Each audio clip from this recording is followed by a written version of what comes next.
Hello and welcome to a special holiday edition of Power and Politics. I'm David Cochrane in Ottawa, where we are looking back at a year that got off to a dramatic start with the resignation of Prime Minister Justin Trudeau. It set into motion a remarkable turn of events that even the most seasoned political journalists could not have predicted. We've got some of those journalists here to recount the twists and turns of 2025 and to look ahead to 2026. So let's get started with that fateful morning of January 6th. I intend to resign as party leader, as Prime Minister, after the party selects its next leader. And with that, Canadian politics changed dramatically. After months of pressure from his caucus, Justin Trudeau announced he was stepping down after 9 years as Prime Minister. The race to replace him as Liberal leader and Prime Minister was on, with 4 candidates vying for the job, and one coming out way on top. Two-time central bank governor Mark Carney cruised to victory with more than 85% of the vote on the first ballot. But he would soon face a far more formidable opponent. Carbon tax Carney. For 2 years, Conservative leader Pierre Poilievre had a massive lead in the polls. He seemed inevitable and invincible. Power was within his grasp. It's true. I'm a strong leader. I'm a tough guy to deal with. I'm firm in my convictions, and I'll always put Canada first. Okay, a lot to get into from the start of the year. Robert Fife is the Ottawa Bureau Chief for the Globe and Mail. Mia Rabson is the Deputy Parliamentary Bureau Chief at the Canadian Press. And Joël Denis-Bellavance is the Parliamentary Bureau Chief for La Presse. Can you believe it got busier from there? Mia, when you think back over 2025, it's hard to remember even that Justin Trudeau started the year as Prime Minister and this buzzsaw collision with Pierre Poilievre was on his agenda. Yeah, I mean, what a long 5 years the last 12 months have been. I think everybody kind of knew that resignation was coming when it did. I mean, from the time that Chrystia Freeland resigned as finance minister just before Christmas, it was not a surprise, but it sort of kicked off a year and events that happened that made the winter, instead of being sort of a somewhat slow period, you had the Liberals all of a sudden in a leadership race, up against a period of time with the new U.S. president and the introduction of tariffs, it made, like, last winter was just kind of like a whirlwind, and like every day it was just long days, and like the news just came at us so quickly for days on end. So I don't think Justin Trudeau's resignation on January 6th, I believe it was, surprised many people, but it probably surprised people what happened afterwards, just to the level of the amount of news and change that happened in the days and weeks that followed. That was my first day back at work, JD, from Christmas vacation. Just got back from Newfoundland, and I texted someone and said, am I going to have to be on TV all day today? And they said, yup. And I looked at my neighbor and said, can you get my kids on the bus? I think Trudeau's going to quit. Yeah. And here we are. Yeah, and I think Mr. Trudeau, he reflected about his decision to resign over the Christmas holiday, and I think he set in motion some movements that allowed the Liberal Party to have a chance to fight the election by proroguing Parliament, giving the party to have a chance to organize a quick leadership race, and that would be, centered around Mark Carney, Chrystia Freeland, and Karina Gould, and another old MP who Frank came back. Bayless. Frank Bayless. But that set of motions, events, and as Mia, I would go even further. I feel like I've covered 10 years of politics in 1 year. Because of the cascade of events that we've been following, beginning with that resignation, that walk in the snow like his father did 30 years before that or 40 years before that. So it did set in motion a lot of events that we're still feeling the consequences today. You know, Bob, Justin Trudeau resigns. Pierre Poilievre was up anywhere from 20 to 30 points at the time, depending on the poll you looked at. Mark Carney was a potential finance minister and then became the Liberal leader and won and became Prime Minister. It's just remarkable, just in the first 100 days of this year, how much things moved. Well, look, there is a reason why the Liberal Party is the most successful political party in Western democracies. Their principles are very malleable. They can be a left-wing government from one moment, and the next thing they can be a centrist government or center-right. We've seen this over decades of Canadian history of how successful the Liberal Party is in changing their leaders and winning back power when everybody assumed that they were going to be dead in the water. And this is exactly what happened here. Canadians had been fed up with the Trudeau style of government, the Trudeau spending, the wokeism, and the fact that he didn't pay a lot of attention to the economy and people were hurting. And that's one of the reasons why Pierre Poilievre was so successful in running on, getting rid of the carbon tax, making life more affordable, that these guys are just big spenders, I'm going to fix everything, we're going to get pipelines and natural gas pipelines. And along came Mark Carney, who stole a lot of his ideas. Yeah. And all of a sudden, he's the guy that wins almost a majority government, very close to it. Poilievre, who was supposed to be the future prime minister, even defeated in his own riding. Yeah. And then it hasn't stopped since then, because we have been going and going and going because Mark Carney is trying to do things in a hurry. Yeah, I think the principles of the Liberal Party of Canada are pretty ironclad. Do whatever it takes to win, at whatever cost it takes to win. And Mia, in this case, it was switching to a very different approach under Mark Carney. He came in, he won that leadership, blowing away, the competition. I was struck by something Chantal Hébert said in the run-up to this, that she said, what Canadians have been craving is seriousness in their politics. And it seems like, at least in the first quarter of the year, that they got what they wanted to a large degree from Mark Carney. Yeah, I think, the pace at which Canadians sort of turned their attention to Mark Carney, it was pretty remarkable. I mean, I think at the beginning of the year, as you said, like Conservatives were up by 20 points. The Liberals, at some point they were not even headed to win official party status. When Mark Carney took over when Mark Carney entered the leadership race on January 16th, the Conservatives were still about 20 points in the polls. By the time he won that leadership race, the Conservatives were only up about 6. And within 10 days of him winning, the Liberals took the lead. Like, it was warp speed. I mean, the fact that the Liberals could run a leadership race that quickly was also impressive, because that took a lot of effort. But the pace at which Canadians turned to Mark Carney, I think, is a sign of what they were craving. They wanted someone who was going to stand up and say, you know what, it's going to be okay. This is what we're doing. I've got a plan.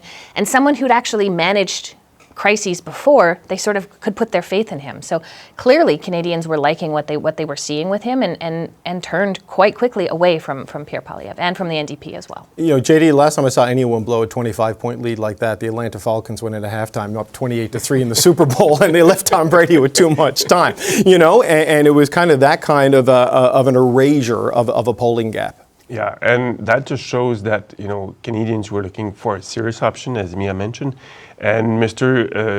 Poilievre could not convince Canadians, despite the lead that he had, that he was the right person at the right moment to face what was at that time and still is today an existential threat to Canada, being Donald Trump in office in Washington.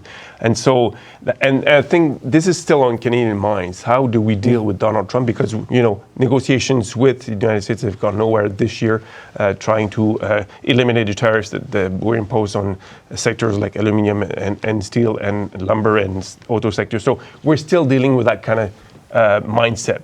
The Canadian electorate, who can best deal with Donald Trump.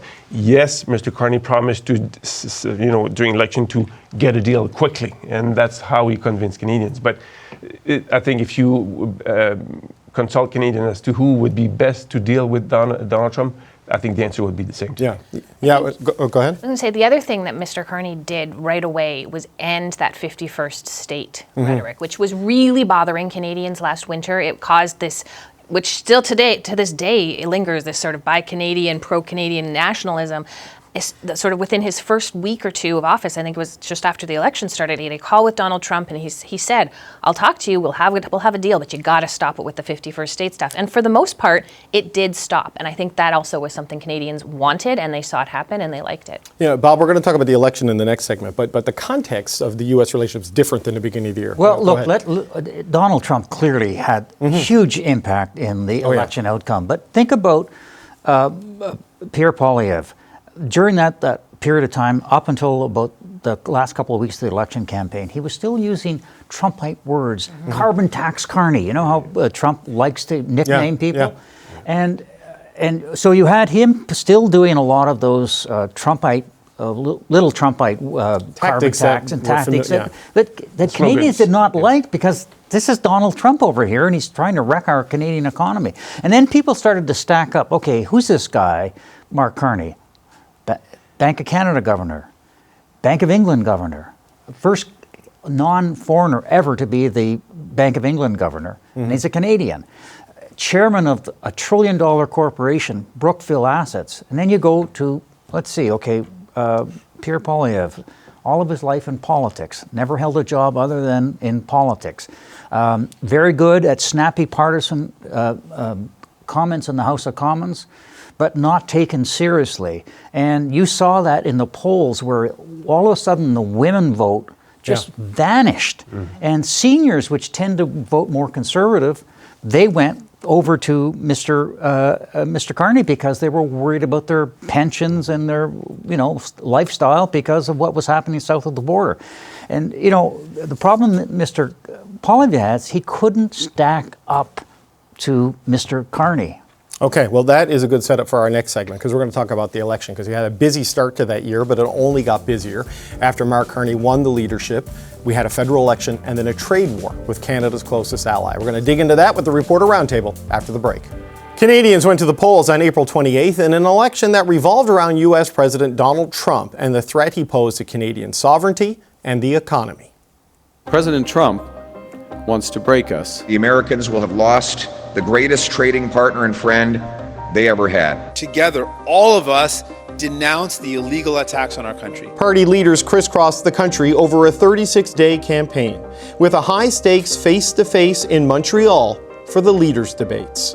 I'm asking for your support in this election so that I can continue to fight to defend the things that make Canada, Canada. We will build Canada strong. I'm asking for your support, the honor of doing so. Let's have a voice chosen by and for Quebecers. We can restore the Canadian promise so that hard work gets you a beautiful house on a safe street under a proud flag. In the shadow of Trump's trade war, polls showed a remarkable shift in the Liberals' favor. A majority government was in sight, and it would all come down to the votes in Atlantic Canada, Quebec, Ontario, and British Columbia. What looked impossible at the start of the year was now reality. We will chart a new path forward, because this is Canada and we decide what happens here. A fourth straight Liberal win, this time with Mark Carney as leader. Carney won on a promise to stand up to Trump and to move the economy away from reliance on the United States. It will be an honor to continue to fight for you and to be a champion of your cause. Conservative leader Pierre Poilievre fell short of government and fell short in Carleton, losing the seat he held for 20 years. Like if you had told me that, for one, that we would get 41% of the vote a couple years ago, I would have said, wow, that's ambitious. But if you told me that we would get 41% of the vote and still not win, I would have said, you're crazy. Okay, let's look at that election and the tumultuous time that followed with our panel of political journalists, Bob Fife, Mia Rabson, and Joël Denis Bellavance. Bob, you were talking about the contrast, between Mark Carney and Pierre Poilievre, and it's remarkable to think the Liberals won a fourth straight election, considering where they were a year ago, and if there was an election now, they might win 5. I mean, what are your thoughts on that campaign? Well, I think there are 3 things. One is the Carney and the Liberal machine were very effective at positioning him as the guy who's going to stand up to Donald Trump. Elbows up, not so much anymore, but that was a very effective strategy. And for the first few weeks, Pierre Poilievre fell into that trap because he was still doing the carbon tax Carney stuff. He was still reminding people that he was kind of doing Trump-like name calling.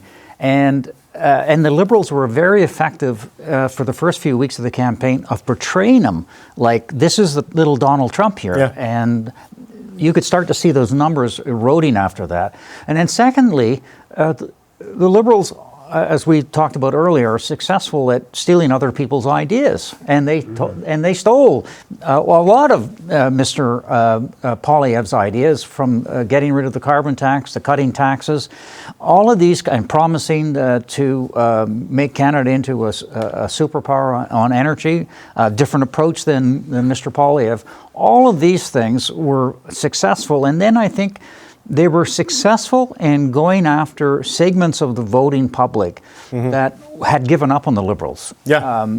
Seniors, for example, certainly women, and they also won back a lot of their support in immigrant communities, because everybody, I guess what they were successful at saying, we're in rough times here. You can trust us to handle the economy better than Pierre Poilievre. Look at the guy that we have as our leader. And look, he has a hell of a resume. Yeah, I mean, Mia, it kind of became Canadians wanted a new leader and a new prime minister, and whichever party was most successful in providing one that resonated would win. And that's kind of what it came down to. Yeah, I think the other thing, the Liberals read the room. The Conservatives didn't. The Liberals understood what Canadians were looking for, what they wanted in that particular moment. And I think the biggest struggle that the Conservatives had is they had been preparing for this campaign for 2 years, and they were preparing for a campaign against Justin Trudeau. And then Justin Trudeau got taken out of the equation, and they didn't know how to do it. And throughout the campaign, I remember talking over and over again, is why are they not pivoting? Why are they not pivoting away from these policies, from these slogans, from this campaign that they'd prepared, like even calling Mark Carney Carbon Tax Carney? By the time the election happened, the carbon tax was essentially gone. He was the first thing he did once he came into office. And the other thing that the Conservatives, and they're trying to do it now as well, is they're saying, well, they're promising this, but they're never going to do it.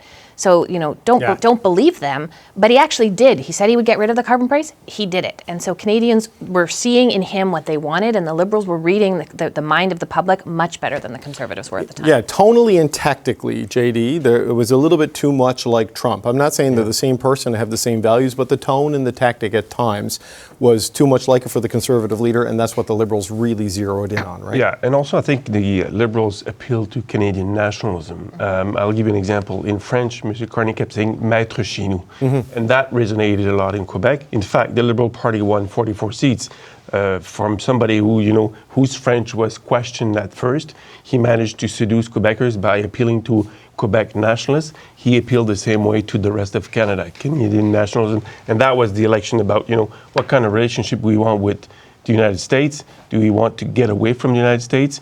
And I bring that to the 1988 election that was fought on free trade, getting close to the United States. Now we're voting on getting away from the United States. That was the core of the election, and the solution put forward by the Liberals. And Mark Carney appealing to Canadian nationalism as a whole, I think what paid off immensely. And as for Mr. Poilievre, I think, as Bob pointed out, some examples, there was too much comparison made with Donald Trump. We had one bully in Washington. Did you want a bully in Ottawa? The answer was no. And they also made a mistake. The Conservatives, they purposely went after the NDP and to try to drive down those numbers, which was a tactical mistake, because the Liberals or the Conservatives win when the NDP, if they can get the NDP around 19 to 20%, that means that in tight ridings, the Conservatives can they get the vote splits. They get the vote splits. Yeah. And there was no vote splits.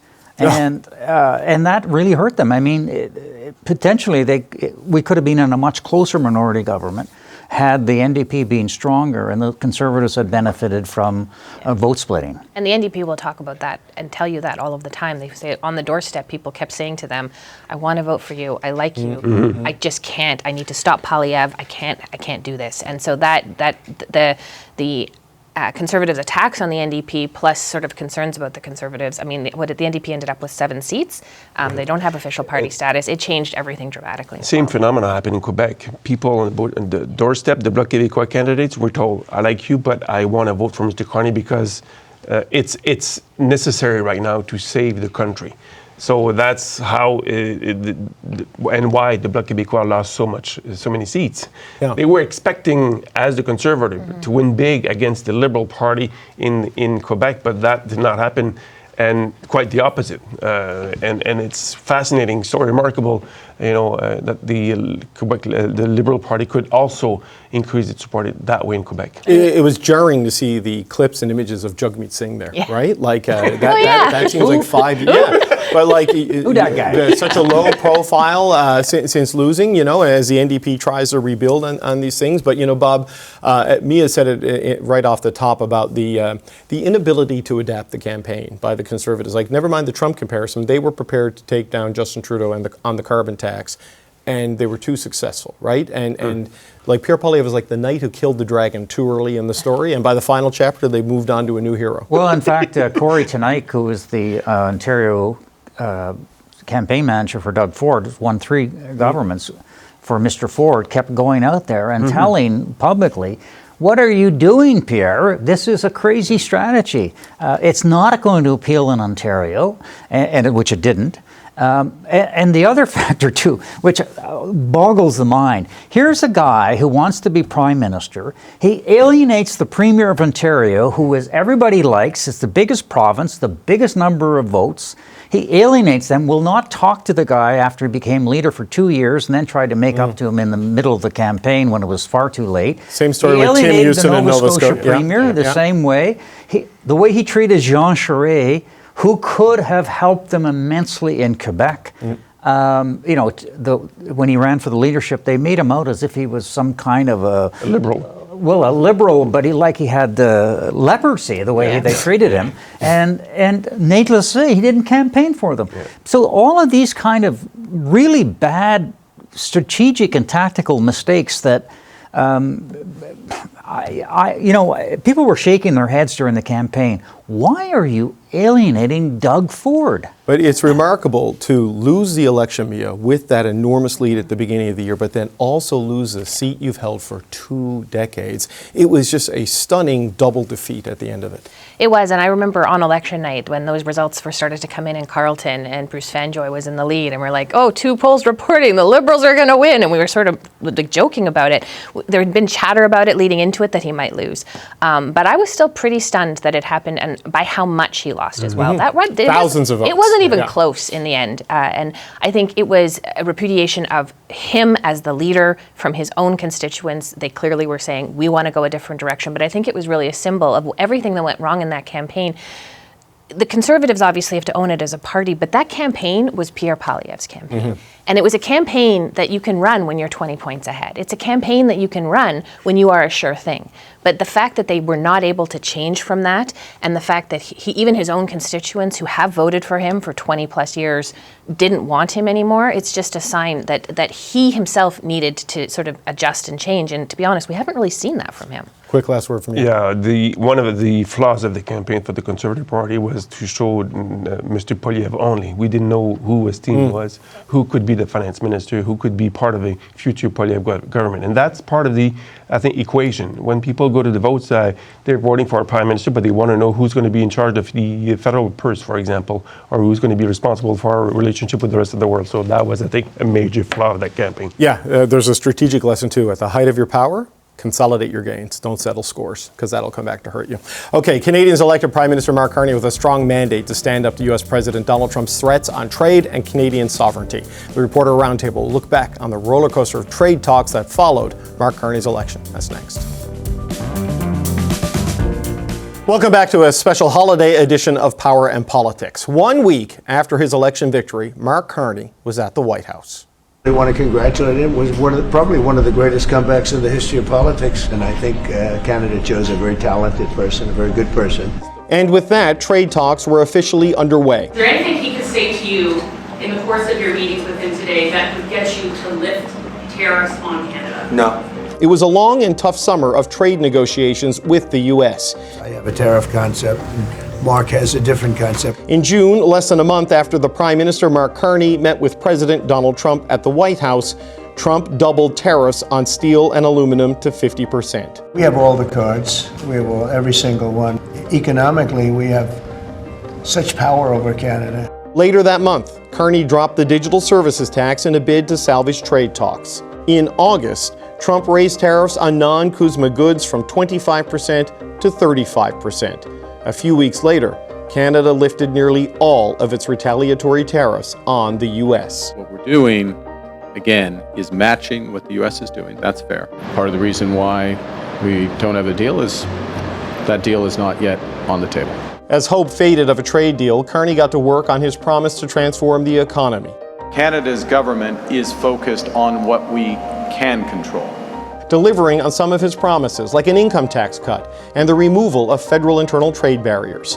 In August, he opened the Major Projects Office, part of his plan to fast-track big national projects. I saw an ad last night from Canada.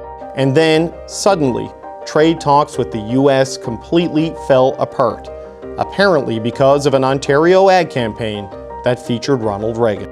We stand ready to sit down with the United States, myself with the President, my colleagues with their colleagues, when the U.S. is ready to sit down.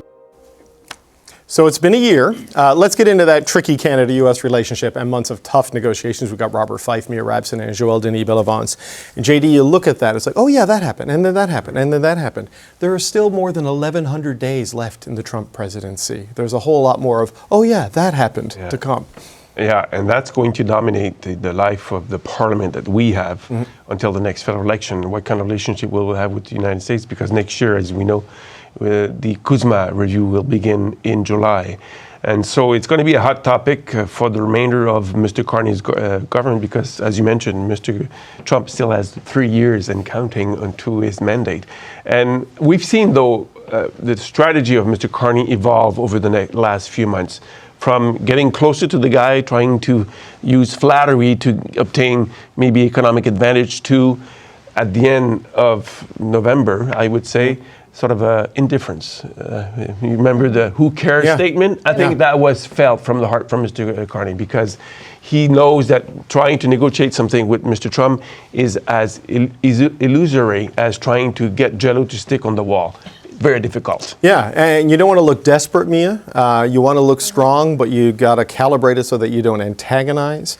And sort of the whole context of dealing with Trump from the beginning of the year to now, you know, we thought it was about sovereignty. We thought it was about the border. We thought it was about this. It just keeps shifting, right? You know? It does, and I think that one thing that the Carney government has at least accepted at this point is, to what the Prime Minister himself said, is we have to focus on what we can control. You cannot control Donald Trump. Donald Trump probably can't control Donald Trump. You know, he from one day to the next says one thing and change. I mean, when that Ontario ad first aired, the first thing he said about it was, "I probably would have aired that myself if I were them." He was sort of laughing about it.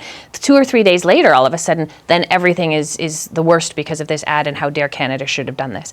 What Mark Carney and the Canadian government, or the Liberal government, have done at this point is say, okay, we still have to negotiate. When you're ready, we'll come back. But for now, we're going to focus on what we can control. The interesting thing is that 6 months ago or 8 months ago, whenever that election did happen, the elbows up was a big thing for them. They were going to stand up for Canada. They were going to be strong. And since then, we've seen him back down on a number of things. The digital services tax, which probably was going to be backed down on no matter what happened. That was a massive irritant in the relationship. Europe did the same thing. It wasn't a surprise, but it did sort of clearly it was, well, you're going to okay, fine, we'll back down now. And then they withdrew other tariffs. So it did seem to a lot of Canadians like maybe our elbows aren't up so sharply right now. But the method that Mark Carney has to deal with Donald Trump is sort of steady, not getting fussed about it, not reacting, not overreacting, and just sort of taking things as they come and focusing on what he can actually do without any, regardless of what Donald Trump does. If I can use a hockey metaphor, you know, Mr. Carney is a former goaltender, you know. At first, I think he was wearing hockey players' gloves, you know, a center, ready to fight. Now I think he's got the blocker and mid on? in the mid again. We're going to protect and control what we can and stop everything we can, but I'm not going to go on the offense. It's almost like a doctor, Bob. It's do no harm, right? Because it's tough to see how you get a win right now with this president. Well, first of all, I don't think anybody seriously believed that this elbows up was ever going to be a government policy. It was a campaign strategy. How dare you? We're not going to get into a fight with the United States, which is our largest trade with some partner. elbows. But the government tried to do the best deal that they could, and it fell apart because of the Ontario ad. But they were trying to get it, unlike our other countries that have done deals with the United States, it wasn't on paper. and we've seen these things unravel now. The government was saying, okay, we want to do a deal, but we've got to write it down. We've got to get his signature on it in case he changes his mind. And so that's off the table now. But to Canada's benefit right now is the laws of economics are kicking in south of the border. Tariffs are hurting Americans. They are paying more for everything. They're losing jobs. The business community is up in arms. The malleable Republican congressional leaders who would bowed and scraped before Donald Trump are now finding some backbone because they're feeling it from their constituency. So in some way, I don't think he was dragging the puck or anything. I think they were really trying to get an agreement, but it didn't work out. But maybe in the long run, this will benefit Canada. Not to say that our steel industry is getting hurt. Oh yeah, the sectors for sure. For sure. But maybe this, in the end, will be the best strategy. There's going to be a Supreme Court ruling on some of the Trump tariffs that are going to affect Canada. We're going to manufacturing jobs. We're supposed to bring manufacturing jobs. The last figures in the United States, manufacturing jobs. They're losing manufacturing jobs. And they're up in Canada. Right. Go ahead, we've seen factories in the United States close as a result of these tariffs. We've seen softwood and lumber factories close. We've seen the impact in their own steel industry and their own home building industry. So yeah, I mean, to Bob's point, in some ways Canada has to sort of wait that part out.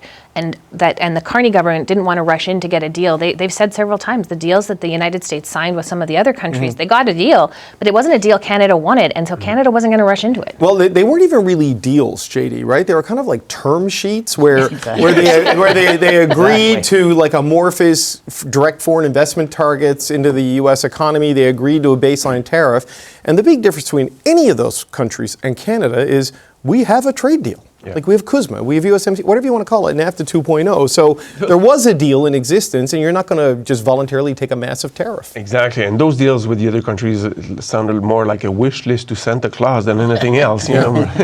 And at the end of the day, I think the strategy was the right one. We don't sign a bad deal just to sign for a deal. We play the clock, to take another hockey metaphor. We will run the clock, and as Bob mentioned, the economic situation in the United States is going worse, and there are the midterms where the Republicans could lose control of both houses, and the Supreme Court of the United States also have to render some decision about the validity of those tariffs imposed unilaterally by the president without the Congress support. So those are the key events that we're watching in Canada and playing the clock as a result. Yeah, look, the midterms aren't until November, so it's a long wait if you're steel, auto, and those areas, so you got to watch for that. But Bob, like the idea of going to a full-on trade war, as elbows up would imply, you can't win that, right? Because it's David and Goliath, and there's a tariff on the sling, right? So your main weapon is not going to work. So you wait until the pain is felt on the other side. But he's doing more than just waiting for the pain. I mean, that is being played out here, but Canada is also taking very concrete measures. We have the Major Projects Office, which could unlock $60 billion of investment for the Canadian economy. We've got billions of dollars that are going to be approved for to rebuild the Canadian Armed Forces, which are going to create a lot of jobs here in Canada. There is the Build Canada program as well, where billions of dollars are going to be going to build homes, probably modular homes. And by the way, it's interesting enough, all those three initiatives are being handled by people from the private sector that they've broken it off from the bureaucracy. They brought in private sector people. He has to a type, get this Prime Minister. He wants to get things done. We'll see whether that's successful or not.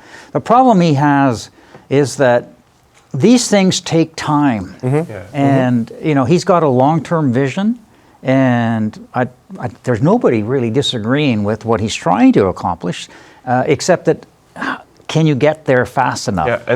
This is the trick. Quickly, on one note that I think is important is that this also led to the rapprochement between Canada and Mexico, to save the free trade agreement. A rapprochement with Europe, we're part of the strategic defense plan that we could, some Canadian companies could end up getting some contracts, and also a rapprochement with China of some sort, and India and Asia. So the pieces are moving, but not in getting closer to the United States.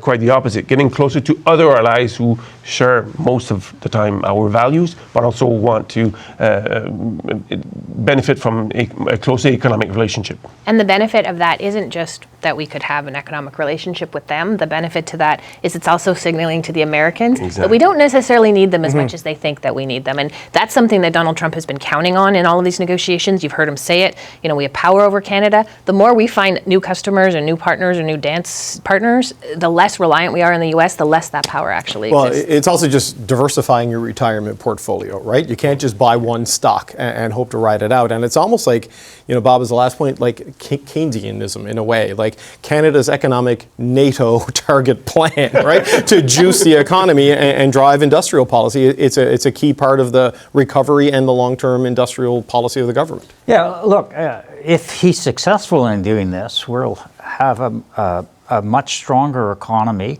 because we're selling our natural resources, or oil and natural gas, to Asia, where we can get world price. We can get critical minerals, not just the United States, but to Europe and China and other places. Well, particularly Europe, they want our critical minerals.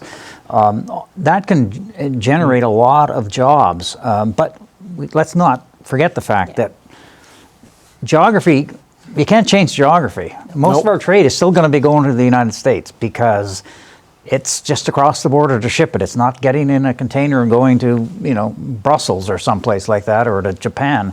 It's easier if you can get trading agreements with or trade with the United States than it is in any other place. So, and that's why this CUSMA negotiations, which begin in July, are going to be so crucial. Yeah, and when the Prime Minister says we have to move at a speed we never imagined, that still means years, right? And so the business cycle and the political cycle, we'll see what happens there. Okay, Mark Carney's minority government faced its first major confidence vote at the end of the year when it tabled its federal budget. The Liberals also gained a few new MPs at the expense of the Conservatives. So what does that all mean for 2026? The Reporter Roundtable will be back for that conversation next. The Carney government faced its first major confidence vote late in the year when it tabled the federal budget. And it was a close one. Yeas pour 170, 170. Nays contre 168, 163. The budget passed by just 2 votes, thanks to support from the Green Party leader and to some abstentions by Conservatives and New Democrats. And now that the Liberals have added another floor crosser to their ranks, they are 1 seat closer to a majority, making it easier for the Liberal government to survive its next major test. The Conservatives will take our role of holding the government accountable seriously. Pierre Poilievre's leadership will be put to the test in January at the Conservative Party's National Convention. He faces a mandatory review after his spring election loss. How much support does Poilievre need to erase doubts about his leadership? There's an opportunity right now for the NDP to reimagine what a bold, progressive option looks like for Canadians. And the NDP will elect its new leader in the new year. 5 candidates are in the running. And who is the best positioned to rebuild the party after its worst election result ever? So what does 2026 have in store for the parties? Let's get into that with Robert Fife, Mia Rabson, and Joël Denis Bellavance. Mia, what's the big thing you're watching for? Because as we record this, we have to say this is recorded, Pierre Poilievre is still leader and Mark Carney leads a minority government. Who knows where it will be by the time this airs? Wait 5 minutes. The 2 things, obviously, that I think are top of my agenda are, does anyone else cross the floor, and or how many more cross the floor, depending on who you talk to right now, and how Mr. Poilievre does in that leadership review. And I think those 2 things are not necessarily disconnected from each other. If he loses another MP and they end up in a majority government, the path for him to win that leadership review and stay on becomes much, much harder. The prospect of him staying in as opposition leader for another 3.5 years until an next election, when he couldn't get it done, and once, and to some extent now twice, if more of his MPs walk away, it's going to be a lot harder for him to do that. I don't know that the Liberals want Mr. Poilievre to go away, because right now he's sort of helping their cause. But that will be maybe the January upending that we saw last year from Justin Trudeau. And we sort of started the show, kind of remarkable that a year later, we are not talking about Justin Trudeau's departure. We are possibly talking about Pierre Poilievre's departure. It's like that old movie Freaky Friday, where they bang into each other and switch spots. JD, your thoughts? Well, it's not a question of if, but and when. It's when is it going to happen, when the Liberals will get their majority in the House of Commons. I expect when Parliament returns that the Liberals will have a majority of seats in the House of Commons with more floor crossers. That's my prediction. The tape is, can We're not editing this, JD. This is going to air no matter what happens. And so I'll be watching how will the fact that the Liberals will probably have a majority, how will that affect their dynamics in the House of Commons? Will Mr. Cochrane be more in a hurry to govern this country? And will he be in a hurry also to change his cabinet if he's got more people to choose from? Will there be by-elections as well? We expect some MPs maybe to leave and be appointed to ambassadorship in the coming years. So that will leave open many possibilities for Mr. Carney. So I'm sure that on Christmas Eve he will put his feet on his thing. His ottoman? Yes. His ottoman. Watch the fire and think about how bright the future could be for him in 2026. All right, so Bob, the Joël Denis Bellevance decision desk is projecting a Carney majority government. The CBC decision desk is going to wait until we get. What's your sense? You talk to Conservatives; they're very worried about this, and I don't know if they're more worried about if it happens before the convention or after the convention, because Poilievre wins, stays on, and then Carney gets the majority. Is what a few of them are worried about. Yeah, I've heard the same thing. I think before the latest floor crossing from Michael Maw, we were all, or many of us, myself included, were thinking we might have a spring election because Parliament was getting gummed up with obstructionist tactics largely by the Conservatives. The Liberals were up to some antics as well.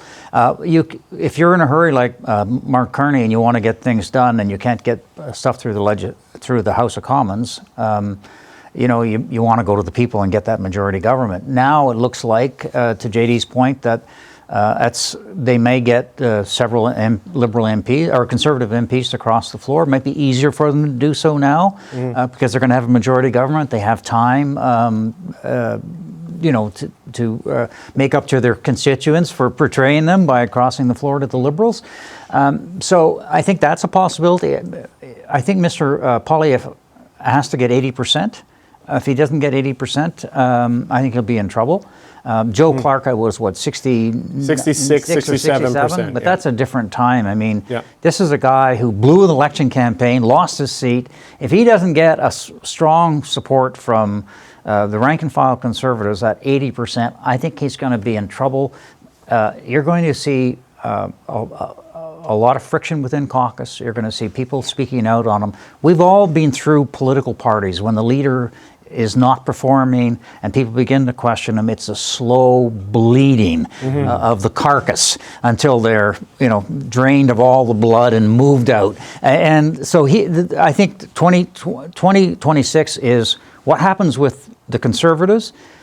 And if Poilievre's done, who's going to step into as the next leader who can take on Mark Carney? And for Mr. Carney is, if he doesn't get a majority government through Tories floor crossers, I think he'll call an election this year, and so because he wants to show Canadians that he wants a majority government, but he also wants a cabinet that is reflective of the competence and the efficiency that he himself wants. He wants his team. He wants, like the appointments he's been making, with that business focus. But I wonder. There's also, if Matt Jenner does resign, the by-election potentially at Edmonton Riverbend, maybe with the MOU, maybe the Liberals could win that. But I wonder. A lot of the Conservatives, going back to after the election, they took great comfort in 41% growing seats, all this, and then the reality settled in that, we're in opposition again. That's 4 straight losses. If he gets the majority, the psychological hit on that is what I wonder about in terms of all the problems inside the Conservatives. Absolutely. I mean, if he gets a majority government, I mean, we're already seeing and hearing those questions within the Conservative caucus. It's partly why some of them are crossing the floor to the Liberals or even considering it. But that the idea that you're stuck in opposition for another 3 years after, what has it been, 11 years now, from the last time they were in government. And the path to getting back into government is not obvious for them right now because, I mean, Mr. Carney might be accused by the Conservatives of stealing their ideas, but yes, he's stealing their ideas. He's sort of eating their lunch in that center, even center-right part of the political spectrum, and the Conservatives haven't figured out how to handle that right now. And it seems that their strategy is to say, you know, he's talking about it, but he's counterfeit. He's not actually going to do all of these things, and it's not necessarily a great strategy because so far the things that Mark Carney said he's going to do, he's been doing. So that could backfire on them very, very fast. Well, and their criticism of Doug Ford has been he doesn't govern like a Conservative, and what they're missing in that is that, but he governs. You know, three straight victories. I mean, what do you want? You know, JD, I mean, what's your thought? What kind of a percentage do you think Mr. Poilievre is going to need to get in January? Bob says 80%. I think they're counting on something higher than that. Where do you think it needs to be? I would say 80% is the lowest he should get. He must get if he wants to stay in firm control of his party. Otherwise, I think you will hear murmure, you know, chatting, you know, in the background about whether this is a viable option for the Conservative Party to be led by Mr. Poilievre. And also to Mia's point, it is even more difficult today to be the Conservative Party in opposition when you see the government taking away some of your key policies. That means you are putting forward very, very good policies because the government is implementing them. So it's not a consolation prize for them at all to see their policies being implemented because they would have loved to be in government and implement those policies. Yeah. The other thing that I've been hearing is that not only are people going to cross the floor, but because of what we're talking about right now, some Conservatives are also thinking about just walking away altogether. Yeah, that can be, so that's something that's harder to control, right? Because you lose numbers and it exposes you to the risk of the by-election. The NDP, big year for them too, in that if there is a majority government, they're stuck with no party status for at least a couple more years, and it's tough to rebuild from there. We're out of time. Wish I had more time because we're going to need it definitely 2026. Thanks to the Reporter Roundtable, Robert Fife, Mia Rabson, and Joël Denis Bellavance. You, of course, can watch him every Thursday right here on Power and Politics during the regular season. I'm David Cochrane. Thank you for watching this special holiday edition of Power and Politics.